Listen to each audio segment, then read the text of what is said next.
Dan di saat Nabi Muhammad mulai dicabut nyawa beliau oleh malaikat Israel, Nabi Muhammad mengatakan, mahadha, apa ini wahai Israel?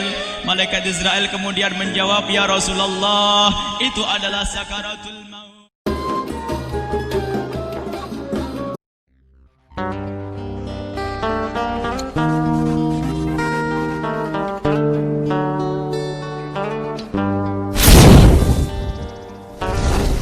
Israel mau masuk, kata Rasulullah, boleh masuk, silakan. Kemudian malaikat Israel mengucapkan salam, dan setelah mengucapkan salam, malaikat Israel menawarkan, ya Rasulullah, aku disuruh oleh Allah untuk mencabut nyawamu atau membiarkan engkau.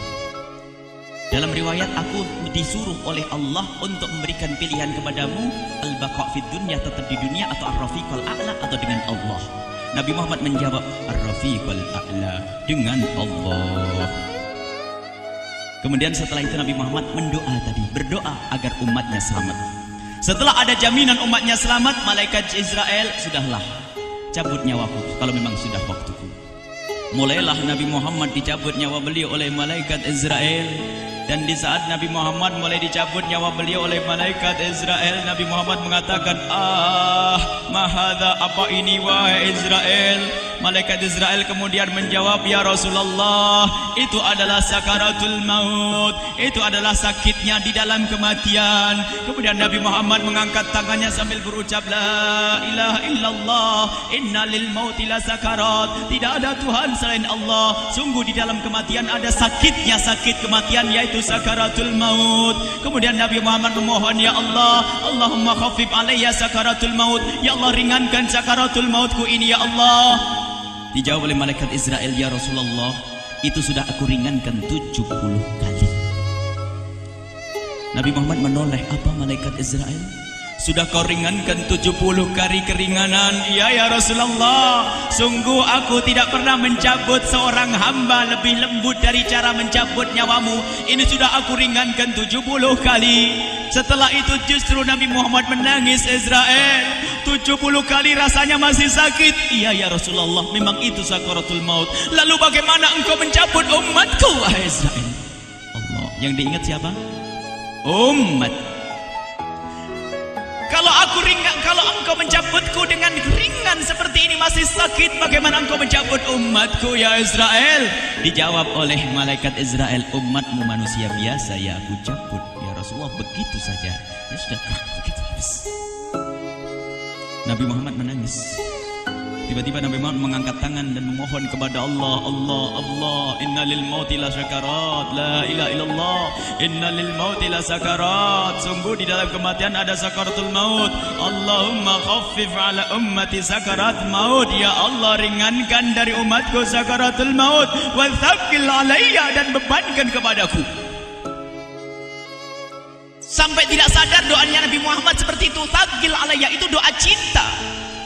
Seorang ibu yang pernah punya anak itu, lihat kalau doa Rasulullah ini masih dilakukan, bagaimana Rasulullah bisa doa begitu? Itu bahasa cinta yang tidak bisa diterjemahkan dengan oleh akal.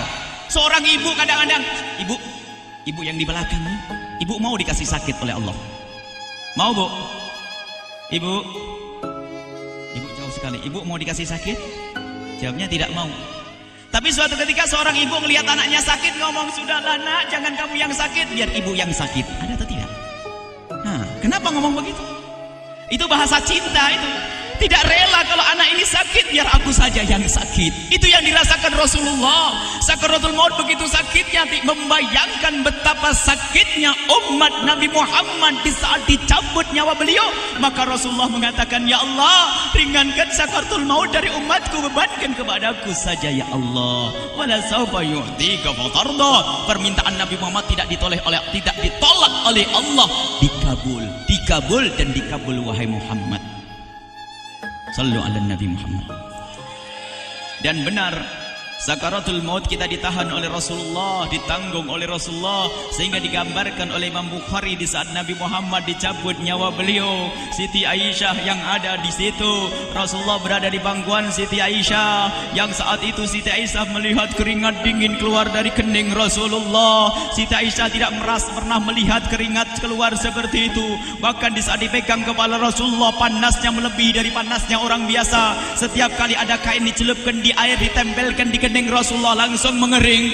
Saat itu Nabi Muhammad mengucapkan kalimat la ilaha illallah innal lil mauti lasakarat. Kemudian Nabi Muhammad berpesan dengan banyak pesan, dan di antara pesan Rasulullah adalah akri minni ala ummati salam, akri minni salam ala ummati wa ala man ittaba'ani wa ala man tabi'ani min ila yaumil qiyamati.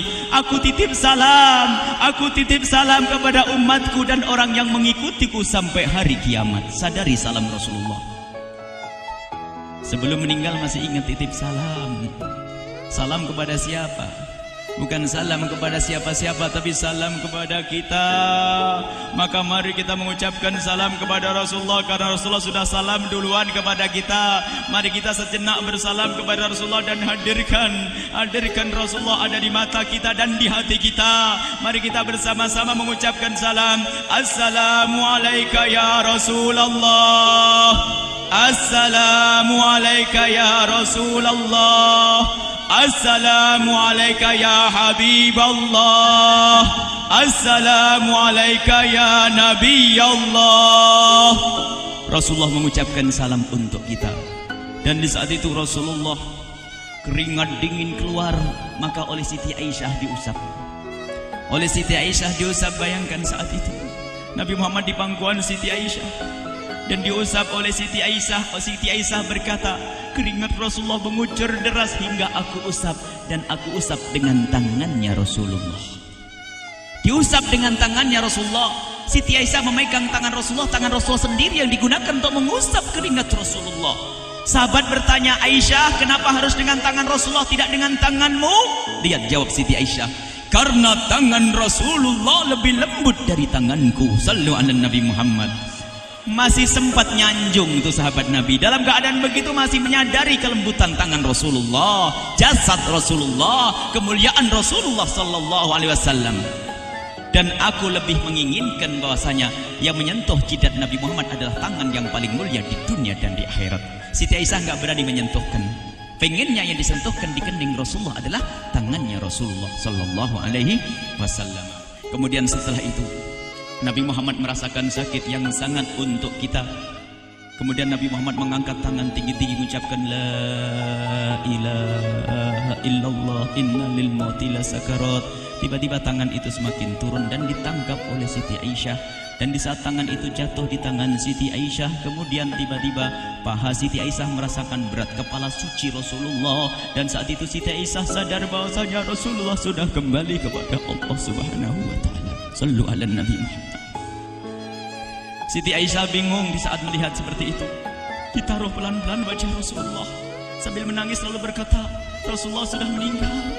Para sahabat Nabi pada bingung. Sayyidina Ali tiba-tiba terduduk, nggak bisa berdiri. Sayyidina Utsman nggak bisa ngomong. Ada orang Sayyidina Zaid berkata, aku baru melihat Rasulullah. Setelah ini aku tidak mau melihat lagi selain Rasulullah. Ya Allah, butakan mataku. Aku tidak ingin aku kotori mataku dengan selain Rasulullah. Dan dibutakan oleh Allah. Bermacam-macam kejadian saat itu. Madinah heboh, luar biasa dengan meninggalnya Rasulullah sallallahu alaihi wasallam. Dan sungguh meninggalnya Nabi Muhammad adalah menghidupkan hati yang mati kalau orang faham. Tiba-tiba Sayyidina Abu Bakar datang. Setelah Sayyidina Umar mengatakan, siapa yang mengatakan Muhammad meninggal akan aku penggal lehernya. Jangan seperti orang-orang Nabi Muhammad sekarang lagi pergi seperti waktu Musa pergi kepada Tuhannya, kepada Allah, nanti akan kembali kepada kita. Muhammad belum meninggal. Ini adalah karena kecintaan Sayyidina Umar bin Khattab, tidak ingin Nabi Muhammad pergi. Tiba-tiba datang Sayyidina Abu Bakar As-Siddiq lalu masuk ke kamarnya Rasulullah, lalu masuk kepada Rasulullah, kemudian mengecup kening Rasulullah. Dan Sayyidina Abu Bakar berkata, ya Rasulullah, tibta hayyan wa mayyita. Ya Rasulullah, engkau tetap harum dalam keadaan hidup dan harum setelah meninggal dunia. Sallu ala Nabi Muhammad. hingga sampai setelah hari besoknya meninggal Rasulullah Senin sore, Selasa malam, Rabu dikubur Rasulullah sallallahu alaihi wasallam. Setelah dikubur, Sayyidat Fatimah bertanya kepada Sayyidina Abdullah ibn Abbas, Sayyidina Anas, wahai Anas, hai Anas, sambil menangis Sayyidat Fatimah Zahra, hai Anas, bagaimana engkau tega? Atabat anfusukum an tahtu ra'sa Rasulillah, apakah engkau rela menaburkan debu di atas kepala Rasulullah? Sayyidina Anas menangis kaget, ya wahai binta Rasulillah, kalau kami tidak dilupakan oleh Allah, niscaya tidak ada yang bisa mengubur Rasulullah. Jadi saat itu dilupakan oleh Allah, sehingga mereka tidak menyadari melakukan itu semua. Kalau mereka sadar, tidak akan bisa mengubur Rasulullah sallallahu alaihi wasallam. Ini yang diungkapkan oleh Sayyidina Anas, kalau seandainya kami tidak dilupakan oleh Allah, niscaya kami tidak akan mampu mengubur Rasulullah sallallahu alaihi wasallam. Kami yang hadir di sini, ya Allah, ingin senantiasa hadir di hati kami kekasih-Mu Nabi Muhammad. Maka kami mohon, ya Allah, jadikan kekasih-Mu Nabi Muhammad yang akan, ya Allah, yang akan mendampingi kami kelak saat Kau cabut nyawa kami, seperti yang Kau wahyukan kepada kekasih-Mu Nabi Muhammad. Wa absyiru bil jannati, semua hamba yang beriman akan menyaksikan surga, ya di saat dicabut nyawa mereka. Dan surga, di tempat surga itu yang paling mulia adalah Nabi Muhammad. Maka kami mohon, ya Allah, saat Kau cabut nyawa kami, ya Allah, hadirkan Nabi Muhammad di hati kami, ya Allah. Dan kami mohon, ya Allah, saat di alam barzah nanti, ya Allah, saat yang sangat mengerikan itu, ya Allah, kami mohon hadirkan kekasih-Mu Nabi Muhammad, sehingga kami tidak takut dan gentar lagi dengan malaikat mungkar nakir. Dan ya Allah, kami mohon di saat di padang mahsyar nanti, ya Allah, hadirkan kekasih-Mu Nabi Muhammad. Jadikanlah kekasih-Mu Nabi Muhammad yang akan menemani kami dan akan membonceng kami, membawa kami ke Telaga Kausar. Lalu kami diberi air minum dari air Telaga Kausar hingga kami tidak akan haus selama-lamanya.